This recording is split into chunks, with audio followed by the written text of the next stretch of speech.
Hello students. NCERT science class 10 की इस video में आपका स्वागत है। आज की इस वीडियो में हम 10th क्लास साइंस के चैप्टर 11 मानव नेत्र तथा रंग बिरंगा संसार यानी the human I and the colourful world के बारे में पढ़ेंगे। इस वीडियो में पूरे चैप्टर को स्टेप बाय स्टेप और बारीकी से समझाया गया है। इस प्रकार ये वीडियो आपके लिए काफी हेल्पफुल होने वाली है। इस वीडियो को आप लास्ट तक जरूर देखें। तो आइए वीडियो हम शुरू करते हैं। इस चैप्टर का पहला टॉपिक है मानव नेत्र यानी ह्यूमन आई। नेत्र हमारी महत्वपूर्ण अंगों में से एक है जो वस्तुओं को देखने में हमारी सहायता करता है। अब आइए नेत्र के आंतरिक संरचना और उसकी क्रियाविधि को समझने की कोशिश करते हैं। नेत्र में सबसे महत्वपूर्ण भाग जो होता है वह है क्रिस्टलीय लेंस। लेंस हमारी नेत्र का एक महत्वपूर्ण भाग है जो वस्तुओं का वास्तविक प्रतिबिंब रेटिना पर बनाता है। नेत्र के आंतरिक भाग को लेंस दो हिस्से में विभाजित करता है। लेंस के आगे और पीछे वाला भाग। लेंस के आगे वाला भाग एक विशेष प्रकार के द्रव द्वारा भरा होता है जिससे नेत्रोद कहा जाता है। इसे इंग्लिश में एक्वायस ह्यूमर कहते हैं। नेत्र के पिछले वाला भाग काछाप द्रव द्वारा भरा होता है। इसे इंग्लिश में विट्रस ह्यूमर कहा जाता है। नेत्र के आगे परितारिका होती है जो एक शटर की तरह कार्य करती है। परितारिका को इंग्लिश में आइरिस कहते हैं। परितारिका के बीचों बीच एक गोलाकार छिद्र होती है जिससे पुतली यानी पुपिल कहा जाता है। इसी पुतली के द्वारा प्रकाश नेत्र के अंदर प्रवेश करता है और परितारिका पुतली के आकार को नियंत्रित करती है। नेत्र का अगला महत्वपूर्ण भाग होता है स्वच्छ मंडल जिसे इंग्लिश में कॉर्निया कहा जाता है। यह हमारी नेत्र की सबसे बाहरी संरचना होती है जो बाहर की ओर थोड़ी उभरी हुई रहती है। यह पारदर्शी होती है और प्रकाश का अधिकांश अपवर्तन कॉर्निया के द्वारा ही होता है। ये पॉइंट बहुत ही इंपॉर्टेंट है कि हमारे नेत्र में प्रकाश का अधिकांश अपवर्तन कॉर्निया के द्वारा ही होता है। अगला भाग है पछमावी पेशियां जिससे इंग्लिश में सिलियरी मसल्स कहते हैं। ये पेशियां लेंस को अपने स्थान पर स्थिर रखती हैं और इन पेशियों के द्वारा लेंस को मोटा या पतला किया जा सकता है जिससे नेत्र विभिन्न दूरियों पर रखे वस्तुओं को देख पाता है। अब अगला भाग है दृष्टि पटल जिसे इंग्लिश में रेटिना कहा जाता है। नेत्र लेंस द्वारा किसी वस्तु का उल्टा एवं वास्तविक प्रतिबिंब रेटिना पर ही बनाया जाता है। नेत्र रेटिना पर बनाए गए प्रतिबिंब की सूचना मस्तिष्क को दृक् तंत्रिका द्वारा भेजा जाता है। इस प्रकार नेत्र वस्तुओं के देखने में हमारी सहायता करता है। मानव नेत्र से संबंधित महत्वपूर्ण बिंदु। पहला इंपॉर्टेंट पॉइंट है नेत्र गोलक की आकृति गोलाकार होती है तथा इसका व्यास लगभग 2.3 सेंटीमीटर होता है। अगला पॉइंट है नेत्र में प्रवेश करने वाली प्रकाश किरणों का अधिकांश अपवर्तन कॉर्निया के बाहरी पृष्ठ पर होता है। क्रिस्टलीय लेंस वस्तुओं को रेटिना पर फोकसित करने के लिए केवल सूक्ष्म समायोजन करता है। चूंकि प्रकाश का अधिकांश अपवर्तन कॉर्निया के बाहरी पृष्ठ पर ही हो जाता है, इसीलिए क्रिस्टलीय लेंस वस्तुओं को रेटिना पर फोकसित करने के लिए केवल सूक्ष्म समायोजन ही करता है। कॉर्निया के पीछे परितारिका यानी आइरिस होती है जो पुतली यानी पुपिल के साइज को नियंत्रित करती है। कॉर्निया के ठीक पीछे एक शटर होती है जिससे परितारिका कहा जाता है। इंग्लिश में इसे आइरिस कहा जाता है। ये नियंत्रित करती है कि कितनी प्रकाश की मात्रा हमारे नेत्र के अंदर प्रवेश करे और इस प्रकार परितारिका में जो छिद्र होती है उससे पुतली यानी पुपिल कहा जाता है। तो इस प्रकार परितारिका जो है ये पुतली के साइज को नियंत्रित करती है। तो इस प्रकार हम लिख सकते हैं पुतली नेत्र में प्रवेश करने वाले प्रकाश की मात्रा को नियंत्रित करती है। अगला महत्वपूर्ण पॉइंट है रेटिना पर किसी वस्तु का उल्टा तथा वास्तविक प्रतिबिंब बनता है। जैसा कि हम जानते हैं कि नेत्र लेंस के द्वारा हमारी रेटिना पर किसी वस्तु का प्रतिबिंब बनाया जाता है। ये जो प्रतिबिंब होती हैं, ये उल्टा तथा वास्तविक प्रतिबिंब होती हैं। रेटिना पर बृहद संख्या में प्रकाश सुग्राही कोशिकाएं हैं जो विद्युत सिग्नल उत्पन्न करती हैं। हमारी रेटिना में दो प्रकार की प्रकाश सुग्राही कोशिकाएं हैं। एक प्रकार की कोशिका को कहा जाता है क्षण कोशिका और दूसरे प्रकार की कोशिका को कहा जाता है शंकु कोशिका। ये प्रकाश सुग्राही कोशिकाएं विद्युत सिग्नल उत्पन्न करती है। ये सिग्नल तंत्रिकाओं द्वारा मस्तिष्क तक पहुंचा दिए जाते हैं, जिससे हम वस्तुओं को देख पाते हैं।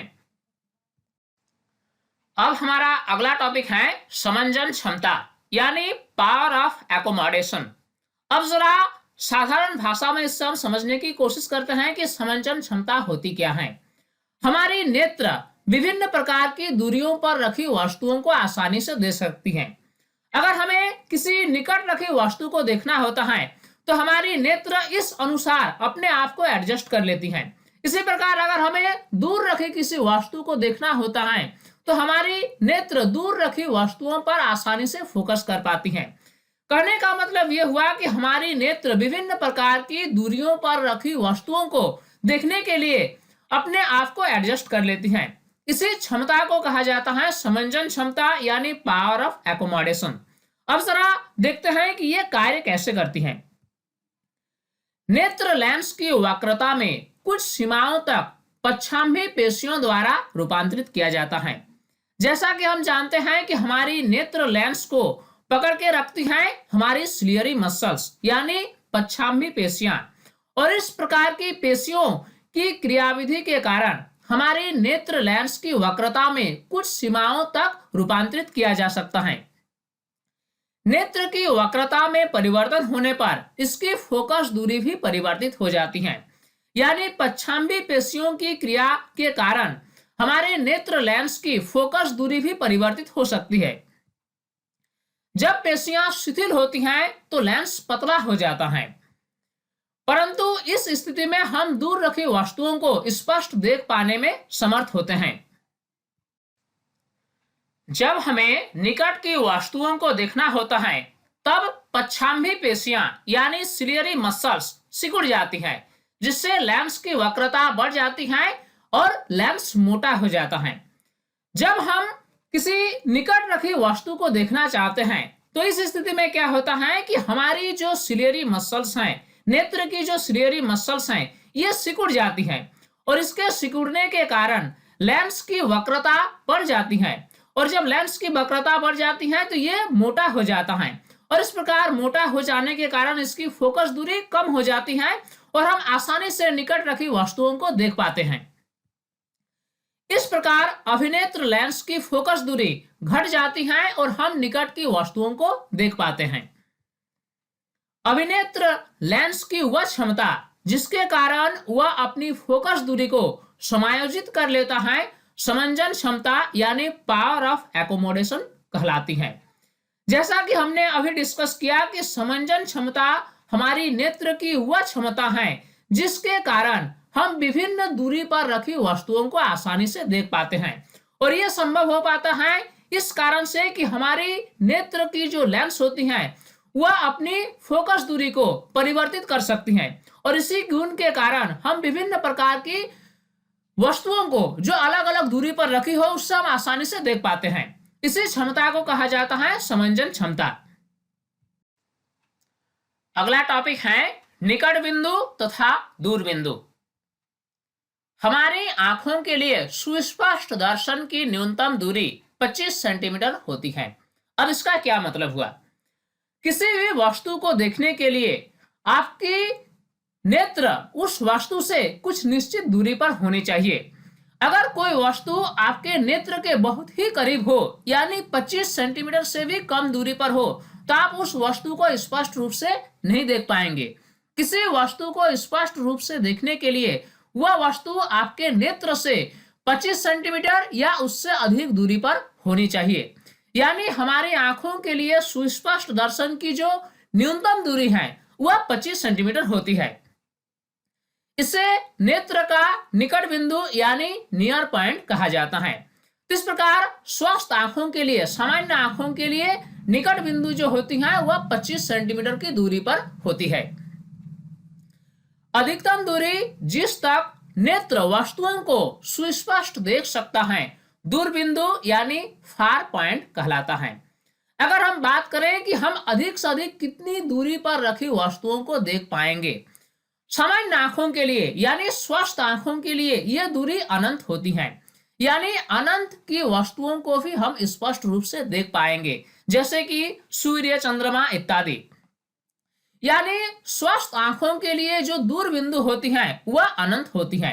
इस प्रकार हम लिख सकते हैं कि सामान्य नेत्र के लिए यह अनंत दूरी पर होता है। अर्थात हम कह सकते हैं कि एक सामान्य नेत्र 25 सेंटीमीटर से अनंत दूरी तक रखी सभी वस्तुओं को स्पष्ट देख सकता है। यानी ऐसा नेत्र जिसमें किसी भी प्रकार की कोई रोग नहीं है, तो वह 25 सेंटीमीटर से लेकर अनंत दूरी तक रखी वस्तुओं को स्पष्ट रूप से देख सकता है। अगला टॉपिक है मोतियाबिंद यानी कैटरैक्ट। ये नेत्र संबंधी एक समस्या है। कभी कभी अधिक आयु के कुछ व्यक्तियों के नेत्र का क्रिस्टलीय लेंस दुधिया तथा धुंधला हो जाता है। आपने अवश्य देखा होगा, अधिक उम्र के कुछ व्यक्तियों में यह समस्या पाई जाती है। इसमें नेत्र लेंस दुधिया यानी सफेद रंग का हो जाता है और इस प्रकार इसके धुंधला होने के कारण दृष्टि क्षय हो जाता है। इस स्थिति को मोतियाबिंद यानी कैटरैक्ट कहा जाता है। मोतियाबिंद के कारण पूर्ण या आंशिक रूप से दृष्टि क्षय हो जाता है। आधुनिक चिकित्सा विज्ञान में शल्य क्रिया के पश्चात दृष्टि का वापस लौटना संभव होता है। अब हम एक महत्वपूर्ण प्रश्न पर चर्चा करेंगे। दृष्टि के लिए हमारे दो नेत्र क्यों हैं, केवल एक ही क्यों नहीं? प्रकृति ने हमें दो नेत्र दिए हैं और इस प्रकार दृष्टि के लिए दो नेत्र ही आवश्यक हैं, केवल एक नेत्र क्यों नहीं, इसके बारे में हमें जानना है। दो आंखों की उपस्थिति से हमें मालूम होता है कि वस्तु हमसे कितनी पास या दूर है। दो नेत्र की विशेषता यह है कि जब हम किसी वस्तु को दोनों नेत्र के द्वारा फोकस करते हैं तो हमें मालूम चलता है कि यह वस्तु हमारे नेत्र से कितनी पास है या फिर कितनी दूर है। अर्थात हम कह सकते हैं कि दो नेत्रों की उपस्थिति हमें त्रिविमीय दृष्टि यानी 3 डायमेंशनल विजन देती है। अब जरा इससे हम समझने की कोशिश करते हैं।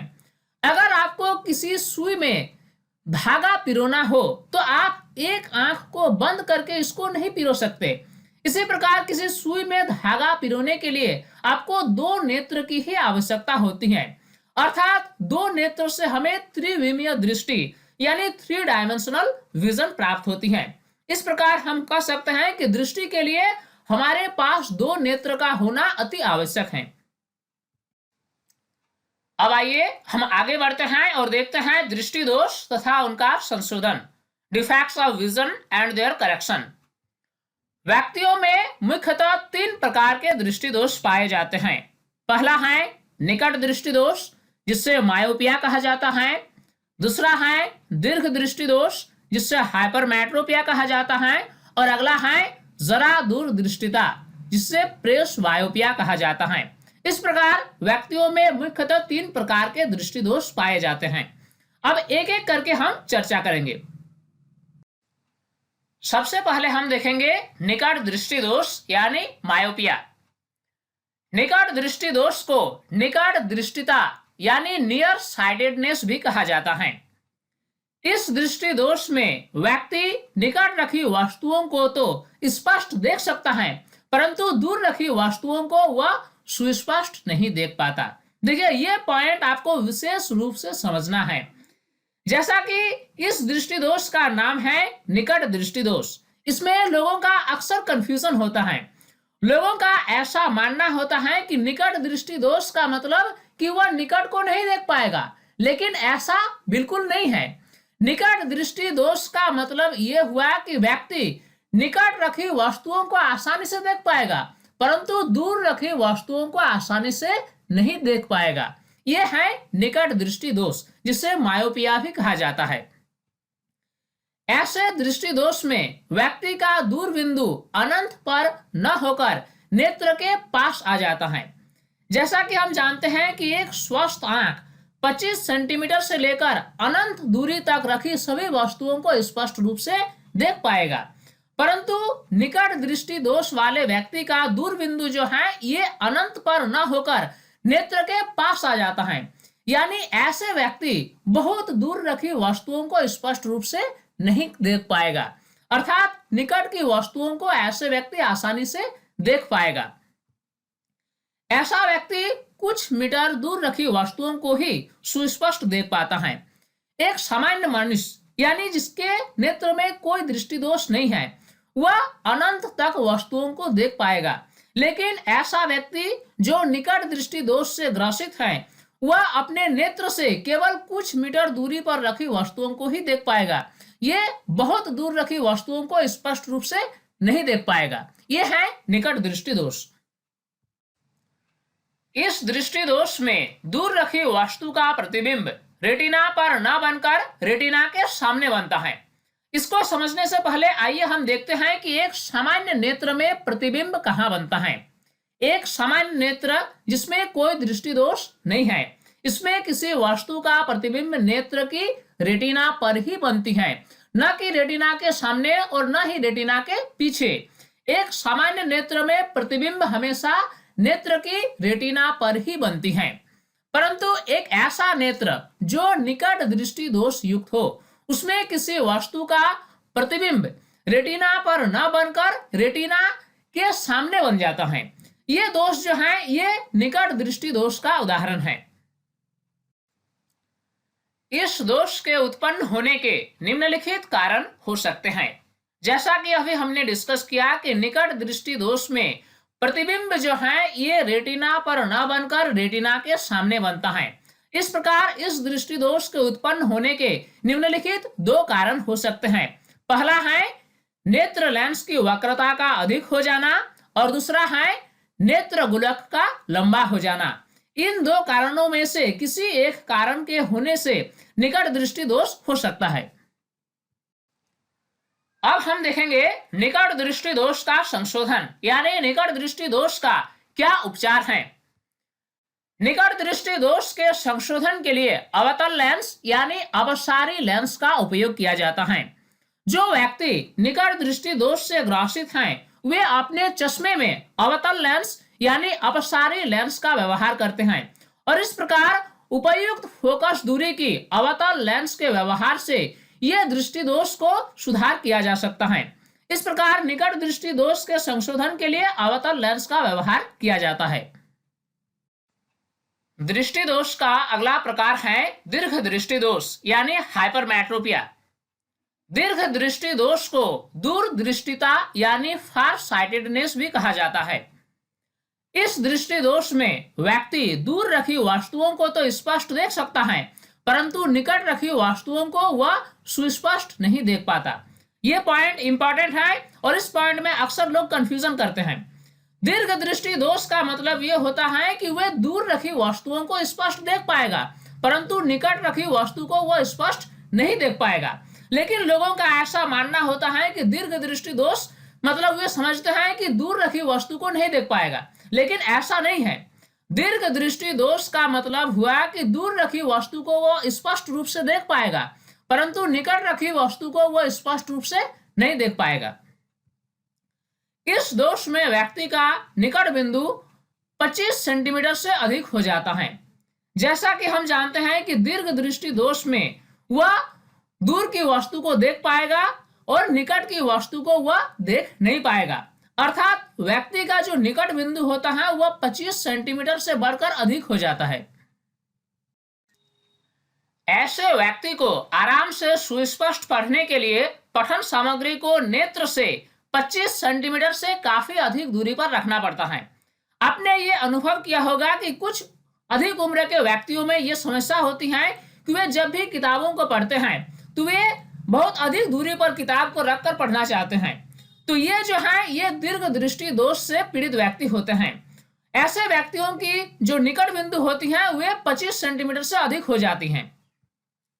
इस दोष में पास रखी किसी वस्तु का प्रतिबिंब रेटिना पर न बनकर रेटिना के पीछे बनता है।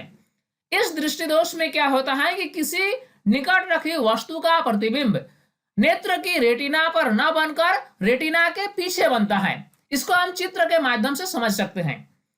इस दृष्टि दोष में क्या होता है कि किसी वस्तु का प्रतिबिंब हमारी नेत्र की रेटिना पर न बनकर रेटिना के पीछे बनता है।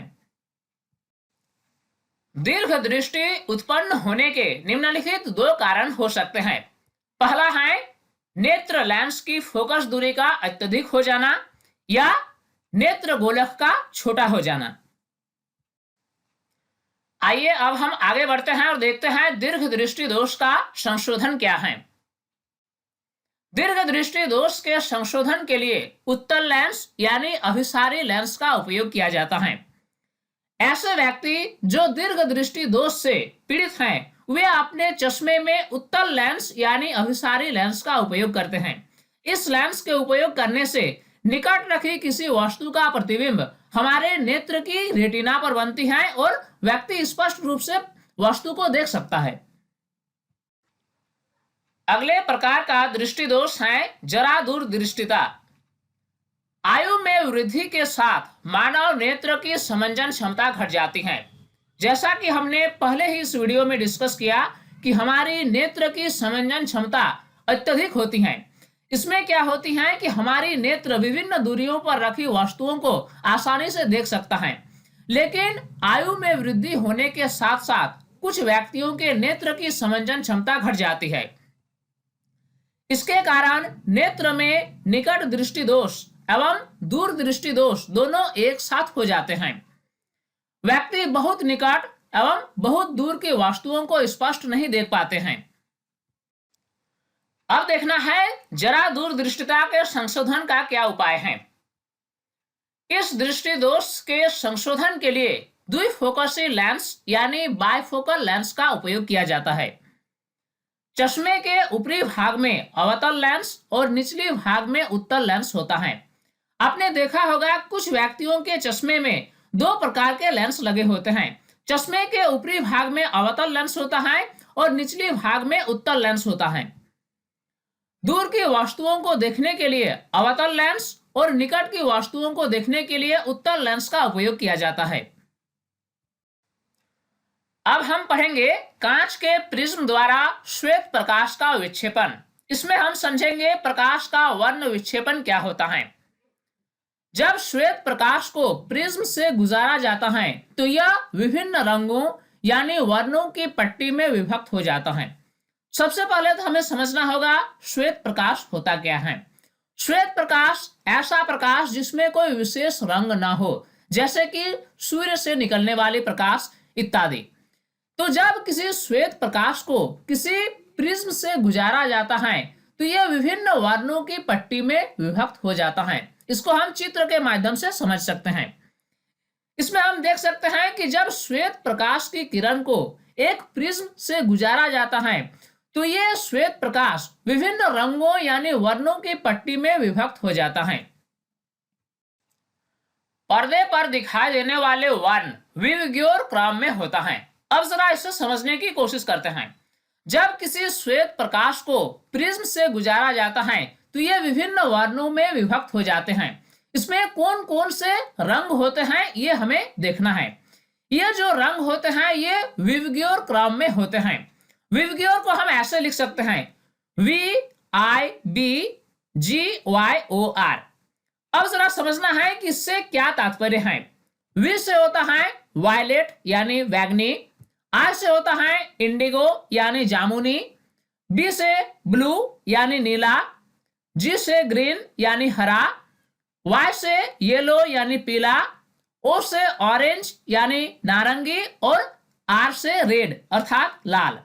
इस प्रकार जो पर्दे पर हमें रंग प्राप्त होंगे वे बैगनी, जामुनी, नीला, हरा, पीला, नारंगी, लाल इस क्रम में प्राप्त होंगे। यानी पर्दे पर जो रंग दिखाई देते हैं ये विविग्योर क्रम में होता है।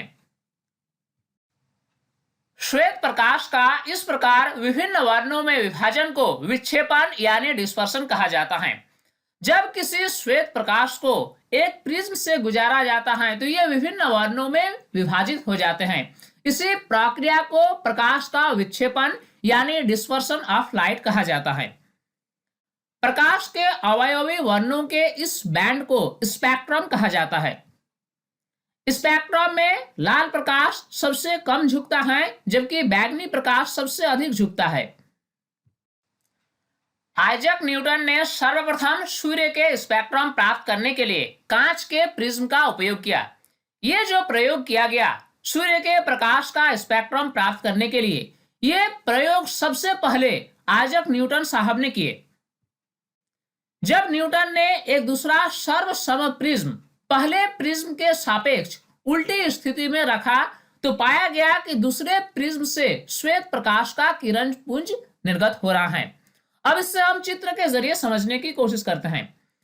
न्यूटन ने क्या किया कि इसमें दो प्रिज्म एक दूसरे के उल्टी स्थिति में रखे, तो जब किसी श्वेत प्रकाश की किरण को पहले प्रिज्म से गुजारा गया तो ये विभिन्न वर्णों में विभाजित हो गए।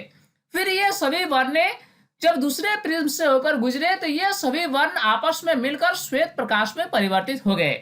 तो ये प्रयोग के द्वारा जो है न्यूटन ने यह देखा कि जब एक श्वेत प्रकाश को किसी एक प्रिज्म से गुजारा जाता है तो ये विभिन्न प्रकार के वर्णों में विभाजित हो जाते हैं और ये सभी वर्ण फिर आपस में मिलकर श्वेत प्रकाश का निर्माण करते हैं।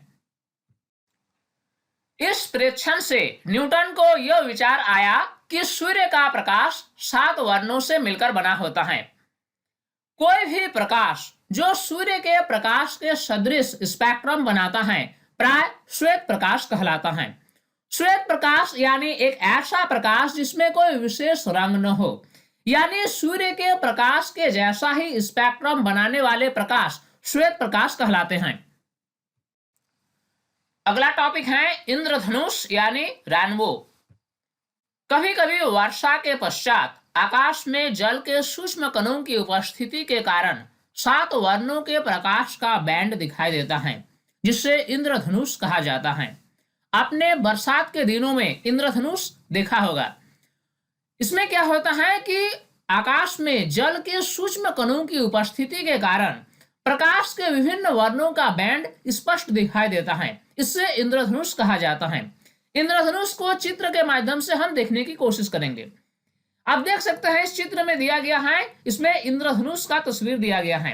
इसमें विभिन्न प्रकार के रंगों का एक प्रकाश का बैंड दिखाई देता है, ये इंद्रधनुष कहलाता है। सबसे महत्वपूर्ण बिंदु यह है कि इंद्रधनुष सदैव सूर्य के विपरीत दिशा में दिखाई देता है। आपने देखा होगा कि अगर इंद्रधनुष सुबह के समय दिखाई दे तो ये पश्चिम दिशा में दिखाई देगा और अगर शाम के समय दिखाई दे तो ये पूरब दिशा में दिखाई देगी। यानी इंद्रधनुष जो है ये हमेशा सूर्य के विपरीत दिशा में ही दिखाई देती है। जल की सूक्ष्म बूंदों में प्रकाश के अपवर्तन, विक्षेपण और पूर्ण आंतरिक परावर्तन के पश्चात इंद्रधनुष की उत्पत्ति होती है। अब इससे जरा हम चित्र के जरिए समझने की कोशिश करते हैं। आकाश में वर्षा की सूक्ष्म बूंदें उपस्थित होती हैं और जब इस बूंदों से प्रकाश का अपवर्तन, विक्षेपण और पूर्ण आंतरिक परावर्तन होता है तो इंद्रधनुष का निर्माण होता है। आप चित्र में देख सकते हैं कि वर्षा की एक बूंद है, इसमें जब सूर्य की प्रकाश आपतित होती है तो इसमें प्रकाश का अपवर्तन होता है और पूर्ण आंतरिक परावर्तन होता है। इसमें प्रकाश के विक्षेपण के कारण विभिन्न प्रकार के वर्णों में ये विक्षेपित हो जाती हैं और इंद्रधनुष की उत्पत्ति होती है। अब अगला टॉपिक है वायुमंडलीय अपवर्तन, एटमॉस्फेरिक रिफ्रैक्शन। पिछले चैप्टर में आपने प्रकाश के अपवर्तन के बारे में पढ़ा। प्रकाश का अपवर्तन क्या है? जब किसी प्रकाश की किरण एक माध्यम से दूसरे माध्यम में प्रवेश करती है, यानी सघन माध्यम से विरल माध्यम में या फिर विरल माध्यम से सघन माध्यम में प्रवेश करती है, तो ऐसी स्थिति में प्रकाश अपनी दिशा में परिवर्तन करती है और इसी परिघटना को कहा जाता है प्रकाश का अपवर्तन, जैसा कि आपने पिछले चैप्टर में पढ़ा। अब सवाल यह है कि हमारी वायुमंडल में भी प्रकाश का अपवर्तन होता है। कारण क्या है? पृथ्वी की वायुमंडल की भौतिक अवस्था हर स्थान पर एक जैसी नहीं होती है। अगर हम हमारी वायुमंडल की बात करें तो वायुमंडल के हर स्थान की भौतिक अवस्था एक जैसी नहीं होती है। तापमान अधिक होने पर वायु का घनत्व कम हो जाती है, जबकि तापमान कम होने पर घनत्व अधिक हो जाती है। ऐसा देखा गया है कि वायुमंडल में किसी स्थान विशेष की तापमान अधिक होती है, जबकि किसी अन्य स्थान की तापमान कम होती है। तो जब वायुमंडल में तापमान अधिक होती है तो वायु का घनत्व कम हो जाता है, और जब तापमान कम होता है तो वायु का घनत्व अधिक हो जाता है। इस प्रकार प्रकाश जब कम घनत्व वाले स्थान से अधिक घनत्व वाले स्थान में पहुंचती है या फिर अधिक घनत्व वाले स्थान से कम घनत्व वाले स्थान में प्रवेश करती है तो प्रकाश अपनी दिशा बदल लेती है। कहने का मतलब यह हुआ कि हमारी वायुमंडल में भी प्रकाश का अपवर्तन होता है। इस प्रकार अलग अलग स्थान पर वायु का अपवर्तनांक भी अलग अलग हो सकती है। वायुमंडलीय अपवर्तन के कारण कुछ प्राकृतिक परिघटनाएं प्रदर्शित होती हैं, जैसे कि तारों का टिमटिमाना, अग्रिम सूर्योदय तथा विलंबित सूर्यास्त। अब इनके बारे में हमें एक एक करके विस्तार से समझना है। तारों का टिमटिमाना क्या होता है और अग्रिम सूर्योदय तथा विलंबित सूर्यास्त क्या होती हैं। पहले हम चर्चा करते हैं तारों का टिमटिमाना। अगर हम तारों को गौर से देखें तो तारा कभी चमकीला तो कभी धुंधला प्रतीत होता है। स्वच्छ आकाश में रात के समय अगर आप तारों को गौर से देखें तो आप पाएंगे कि तारे कभी चमकीला प्रतीत होती हैं तो कभी धुंधला प्रतीत होती हैं। यानी तारे की चमक एक जैसी नहीं होती है, इसकी चमक घटती बढ़ती रहती है। इससे तारों का टिमटिमाना कहा जाता है। इस परिघटना का कारण है वायुमंडलीय अपवर्तन। तारों के प्रकाश का वायुमंडल में निरंतर अपवर्तन होता रहता है। चूंकि तारे जो हैं ये हमसे बहुत ही दूर पर होती हैं और इस प्रकार तारों से जो प्रकाश हमारी नेत्रों तक पहुंचती है, इससे पहले इन प्रकाश को वायुमंडल से होकर गुजरना पड़ता है। चूंकि वायुमंडल के हर स्थान का अपवर्तनांक अलग अलग होने के कारण वायुमंडल में क्रमागत अपवर्तन होता है और इस प्रकार वायुमंडलीय अपवर्तन के कारण तारों का टिमटिमाना हमें नजर आती है। इसी क्रमिक अपवर्तन के कारण तारा कभी चमकीला तो कभी धुंधला प्रतीत होता है। साथ ही साथ तारों की भौतिक स्थिति में भी परिवर्तन दिखाई देती है। इस प्रकार तारे टिमटिमाते हैं। अगर आप तारों को गौर से देखें तो आप दो बातों को नोटिस करेंगे। पहला तो ये कि तारे कभी चमकीला तो कभी धुंधला प्रतीत होती हैं, यानी इसकी चमक हमेशा एक जैसी नहीं होती है। दूसरी बात यह है कि तारे की भौतिक स्थिति में भी परिवर्तन दिखाई देती है। इस प्रकार की परिघटना तारे का टिमटिमाना कहा जाता है। यह सवाल अक्सर पूछा जाता है कि तारे टिमटिमाते हैं परंतु ग्रह क्यों नहीं टिमटिमाते हैं। देखिए, अगर आप रात के समय खुले आसमान को गौर से देखें तो आपको अनेक प्रकाशित बिंदु दिखाई देंगी, जिससे हम तारा के नाम से जानते हैं। इसकी संख्या अनंत होती है, यानी असंख्य तारे हमारे ब्रह्मांड में मौजूद हैं। अब जो आप तारे देख रहे हैं इनमें कुछ ऐसे भी बिंदु हैं जो कि तारे नहीं बल्कि ग्रह हैं। तो अब हमें देखना यह है कि ग्रह जो है ये नहीं टिमटिमाएंगे, लेकिन जो तारे होंगे वे टिमटिमाएंगे। इसका कारण क्या है? तारों की अपेक्षा ग्रह पृथ्वी के बहुत पास होते हैं। जैसा कि हम जानते हैं कि तारे जो हैं ये हमारी पृथ्वी से बहुत बहुत दूरी पर होते हैं, लेकिन जो ग्रह हैं ये हमारी पृथ्वी के नजदीक होते हैं। इसलिए ग्रह को विस्तृत स्रोत माना जा सकता है। चूंकि ग्रह जो है ये हमारी पृथ्वी के बहुत ही समीप हैं, इसीलिए इस ग्रह को प्रकाश का विस्तृत स्रोत माना जा सकता है। वायुमंडलीय अपवर्तन के कारण हमारे नेत्रों में प्रवेश करने वाले प्रकाश की मात्रा में बहुत कम परिवर्तन होता है। चूंकि ग्रह जो है यह हमारी पृथ्वी के बहुत ही नजदीक हैं, इसीलिए वायुमंडलीय अपवर्तन के कारण जो प्रकाश हमारे नेत्रों में प्रवेश करती है उसकी मात्रा में बहुत ही कम परिवर्तन होता है। यही कारण है कि तारे टिमटिमाते हैं परंतु ग्रह नहीं टिमटिमाते। वायुमंडलीय अपवर्तन का अगला प्रभाव है अग्रिम सूर्योदय तथा विलंबित सूर्यास्त। अब जरा इससे हम समझने की कोशिश करते हैं। वायुमंडलीय अपवर्तन के कारण सूर्य हमें वास्तविक सूर्योदय से लगभग 2 मिनट पूर्व दिखाई देने लगता है। ठीक इसी प्रकार वास्तविक सूर्यास्त के लगभग 2 मिनट पश्चात तक सूर्य हमें दिखाई देती रहती है। कहने का मतलब यह हुआ कि वायुमंडलीय अपवर्तन के कारण ऐसा होता है कि सूर्योदय के कुछ समय पहले से ही हमें सूर्य दिखाई देने लगती है। ठीक इसी प्रकार सूर्यास्त के कुछ देर बाद तक भी हम सूर्य को देख पाते हैं। यह समय लगभग 2 मिनट का होता है, यानी वास्तविक सूर्योदय से लगभग 2 मिनट पूर्व हम सूर्य को देख पाते हैं। ठीक इसी प्रकार वास्तविक सूर्यास्त के लगभग 2 मिनट पश्चात तक हम सूर्य को देख पाते हैं। इस प्रकार हम कह सकते हैं कि वायुमंडल की उपस्थिति के कारण दिन की अवधि 4 मिनट अधिक हो जाती है।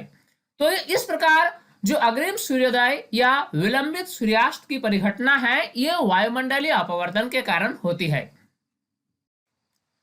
अब हमारे लिए अगला टॉपिक है प्रकाश का प्रकीर्णन, स्कैटरिंग ऑफ लाइट।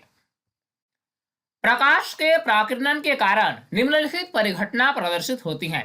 अब हम कुछ उदाहरण के जरिए प्रकाश के प्रकीर्णन को समझने की कोशिश करेंगे। उसमें पहला है आकाश का नीला रंग, दूसरा है गहरे समुद्र के जल का रंग, और तीसरा है सूर्योदय और सूर्यास्त के समय सूर्य का लाल रंग। कुछ हम विशेष प्रकार की परिघटना का उदाहरण लेते हैं। ऐसा देखा जाता है कि आकाश का रंग नीला होता है, यह प्रकाश के प्रकीर्णन के कारण होता है। ठीक इसी प्रकार गहरे समुद्र के जल का रंग भी नीला होता है। वैसे तो जल का कोई रंग नहीं होता है, परंतु गहरे समुद्र के जल का रंग नीला होता है। ठीक इसी प्रकार सूर्योदय और सूर्यास्त के समय सूर्य का रंग लाल होता है।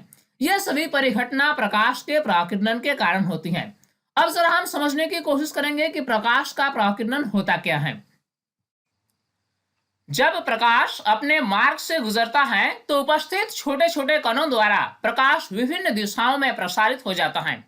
किसी माध्यम में जब प्रकाश गमन करता है तो उस माध्यम में उपस्थित छोटे छोटे कणों के द्वारा प्रकाश विभिन्न दिशाओं में प्रसारित कर दिए जाते हैं, और इसी परिघटना को प्रकाश का प्रकीर्णन कहा जाता है। अगर हम बात करें आकाश का नीला रंग क्यों होता है, इसका कारण यह है कि जब प्रकाश वायुमंडल से होकर गुजरता है तो वायु में उपस्थित छोटे छोटे वायु के अणुओं के द्वारा प्रकाश के नीले रंग का प्रकीर्णन सबसे अधिक होता है। इसीलिए हमारी आसमान, हमारी पृथ्वी से नीले रंग का प्रतीत होता है। अब हम समझेंगे टिंडल प्रभाव क्या है। एक बंद कमरे की कल्पना करते हैं जिसकी सभी खिड़कियां और दरवाजा बंद हैं और कमरा पूर्ण रूप से अंधेरा है। टिंडल प्रभाव क्या है, इसको समझने के लिए हम कल्पना करते हैं एक बंद कमरे की। ये कमरे की सारी खिड़कियां और दरवाजा बंद हैं और कमरा पूर्ण रूप से अंधेरा है। अगर किसी खिड़की की छोटी छिद्र से धूप इस कमरे में प्रवेश करें तो प्रकाश का मार्ग हमें आसानी से दिखाई देती है। आपने ये अनुभव किया होगा कि अगर बंद कमरे में किसी छिद्र से धूप की किरण अगर कमरे में प्रवेश करे तो प्रकाश का मार्ग हमें आसानी से दिखाई देती है। वायु में मौजूद धूल के निलंबित कण प्रकाश को विस्तृत कर देती हैं। ऐसा इसलिए होता है क्योंकि वायु में धूल के कण निलंबित होते हैं और ये कण प्रकाश को विस्तृत कर देती हैं। इसी प्रभाव को टिंडल प्रभाव कहा जाता है। कहने का मतलब यह हुआ कि जब प्रकाश किसी माध्यम में गमन करता है तो माध्यम में उपस्थित धूल के कणों के कारण प्रकाश जो विस्तृत कर दिए जाते हैं और इसकी वजह से प्रकाश का मार्ग जब हमें आसानी से दिखाई देती है तो इसी परिघटना को टिंडल प्रभाव कहा जाता है। घने जंगल में सूर्य की रोशनी प्रवेश करने पर भी टिंडल प्रभाव देखा जा सकता है। जैसा कि अभी हम उदाहरण लिए बंद कमरे का, ठीक ऐसे ही परिघटना घने जंगल में भी होता है। घने जंगल में चारों ओर से वृक्षों के द्वारा घने जंगल को ढक दिए जाते हैं। ऐसी स्थिति में सूर्य की रोशनी पृथ्वी की सतह तक प्रवेश करती है और ऐसी स्थिति में टिंडल प्रभाव प्रदर्शित होता है। इस प्रकार प्रकाश के प्रकीर्णन से टिंडल प्रभाव उत्पन्न होती है। अब आइए एक महत्वपूर्ण प्रश्न पर हम चर्चा करेंगे। यह प्रश्न बहुत ही इंपॉर्टेंट है और यह प्रश्न अक्सर एग्जाम में पूछा जाता है। स्वच्छ आकाश का रंग नीला क्यों होता है? वायुमंडल में वायु के अणु तथा अन्य सूक्ष्म कण मौजूद होते हैं। जब सूर्य का प्रकाश वायुमंडल से गुजरता है तो लाल रंग की अपेक्षा नीले रंग का प्रकाश का अधिक प्राकीर्णन होता है। प्रकाश जब वायुमंडल से गुजरता है तो वायु में उपस्थित वायु के कण या अन्य सूक्ष्म कणों के कारण नीले रंग के प्रकाश का अधिक प्राकीर्णन होता है लाल की अपेक्षा। प्राकीर्णित हुआ नीला प्रकाश हमारे नेत्रों में प्रवेश करता है और हमें आकाश का रंग नीला दिखाई देता है। यदि पृथ्वी पर वायुमंडल न होता तो कोई प्राकीर्णन न हो पाता और ऐसी स्थिति में आकाश काला दिखाई देता। अत्यधिक ऊंचाई पर उड़ते हुए यात्रियों को आकाश काला प्रतीत होता है क्योंकि इतनी ऊंचाई पर प्रकाश का प्राकीर्णन सुस्पष्ट नहीं होता है। अब अगला महत्वपूर्ण प्रश्न के बारे में चर्चा करेंगे जो अक्सर पूछा जाता है। खतरों के संकेत के लिए लाल रंग का उपयोग क्यों किया जाता है? आइए इसका उत्तर लिखने की हम कोशिश करते हैं। लाल रंग के प्रकाश का प्राकीर्णन सबसे कम होता है। जैसा कि हम जानते हैं कि प्रकाश में विभिन्न प्रकार के रंग होते हैं, इसमें लाल रंग के प्रकाश का प्राकीर्णन सबसे कम होता है। इसलिए लंबी दूरी तय करने के बावजूद लाल रंग का प्राकीर्णन कम होता है, जिससे लाल प्रकाश का ह्रास भी कम होता है।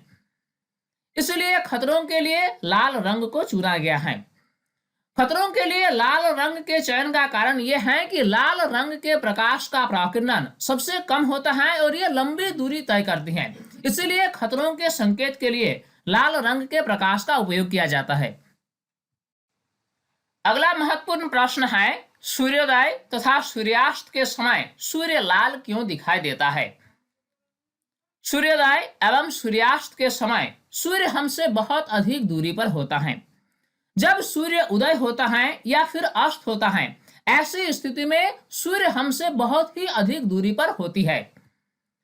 दूरी अधिक होने के कारण नीले तथा बैंगनी रंग के प्रकाश का प्राकीर्णन बहुत अधिक हो जाता है, जबकि लाल रंग का प्राकीर्णन कम होने के कारण हमें सूर्य का रंग लाल दिखाई देता है। तो स्टूडेंट्स, इस वीडियो के माध्यम से हमने पूरे चैप्टर को कवर करने का कोशिश किया और उम्मीद करता हूं इस वीडियो से आपने काफी कुछ सीखा होगा। ये वीडियो आपको कैसा लगा आप हमें कमेंट सेक्शन में जरूर बताएं। साथ ही अगर आप हमारे YouTube चैनल साइंस प्लेटफॉर्म को अभी तक सब्सक्राइब नहीं किया है तो इसे अभी सब्सक्राइब कर लें और नोटिफिकेशन बेल को ऑन कर लें ताकि हर नए वीडियोस के अपडेट्स आप तक आसानी से पहुंच सके। स्टूडेंट्स, तब तक के लिए बाय।